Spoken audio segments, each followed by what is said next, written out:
Nesta terça-feira, Milton Mourão falou sobre a possibilidade de ter que passar a faixa presidencial a Lula no dia da posse. Acompanhe Carolina Belim.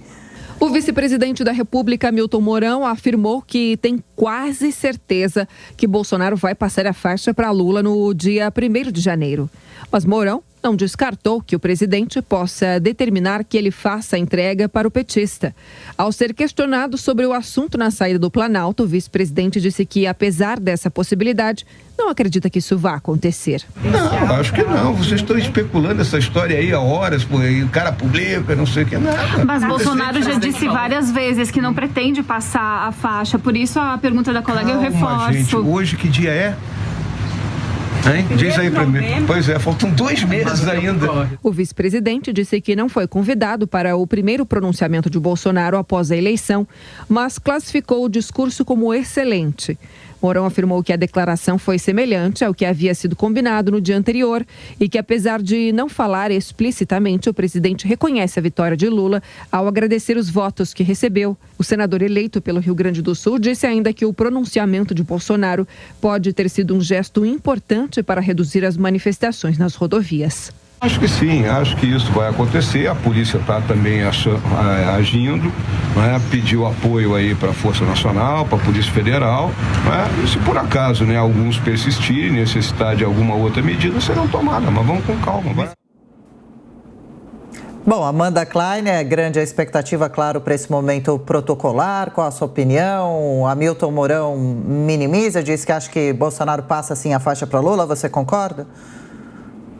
Adriana, eu acho muito difícil imaginar essa cena do Bolsonaro passando a faixa para o Lula, sendo que ele sequer mencionou o nome do presidente eleito, Luiz Inácio Lula da Silva, no seu discurso ontem. Demorou quase 48 horas para reconhecer a própria derrota e, mesmo assim, reconheceu em linhas gerais, sempre de uma forma muito insidiosa, não reconhece explicitamente nada, né? Não reconhece o resultado das urnas, diz que vai cumprir, vai seguir as 4 linhas da Constituição, vai cumprir o que manda a Constituição, agradece os votos que tem, fala das manifestações, diz que são legítimas desde que sejam pacíficas e ordeiras, mas não são nem pacíficas, nem ordeiras e nem legítimas, porque pedem algo inconstitucional.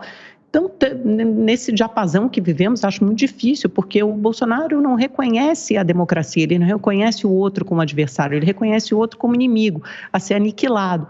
Acho muito difícil imaginar que o presidente aceite todas as regras do jogo democrático. Acho que ele é obrigado a aceitar porque ele não teve apoio. Pelo contrário, houve um reconhecimento rápido, imediato de toda a comunidade internacional da vitória do Lula. Em meia hora, o Macron, o presidente francês, já estava tuitando, Joe Biden em seguida, e assim seguiram todos os países do mundo. O próprio Arthur Lira, até então aliado de primeira hora de Bolsonaro, foi um dos primeiros a reconhecer a vitória do presidente Lula e a ligar pessoalmente para congratulá-lo pela vitória, e assim seguiu todo o universo político, mesmo aliados do presidente Bolsonaro, apesar de lamentarem, reconheceram a vitória de Lula, mas o próprio presidente demorou a reconhecer, ele precisou ali quase de 2 dias.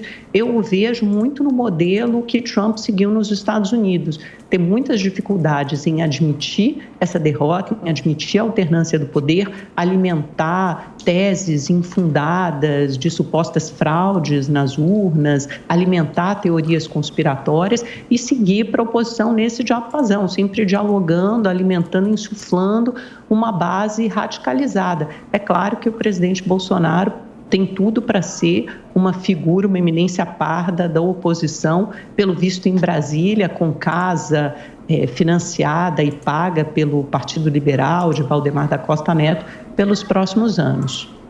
Bom, Roberto Mota, essa discussão sobre a sucessão, a troca da faixa em 1º de janeiro. Essas coisas todas têm que ser vistas, né, de uma forma completa. A prosperidade é o único programa social viável para uma nação. Não existe prosperidade sem liberdade. Não se deve ofender e nem criminalizar manifestantes pacíficos. Não se deve chamar caminhoneiros de arruaceiros ou vagabundos. Eles são trabalhadores que sobrevivem às custas do seu próprio trabalho. O presidente da República falou de uma maneira muito clara, só não entende quem não quer. Ele pediu respeito ao direito de ir e vir. Todo mundo tem esse direito. Portanto, ninguém deve obstruir rodovias, mas, da mesma forma, todos têm o direito de expressar a sua indignação e a sua frustração, que são justas e legítimas. Então, eu vou repetir: caminhoneiros não são nem arruaceiros e nem vagabundos. Manifestantes vestidos de verde e amarelo não são golpistas. Eles são cidadãos corajosos exercendo os seus direitos. O que acontece hoje, no dia de hoje, no Brasil, é uma consequência de tudo o que aconteceu no passado recente. É como diz aquele ditado: a semeadura é opcional, mas a colheita é obrigatória.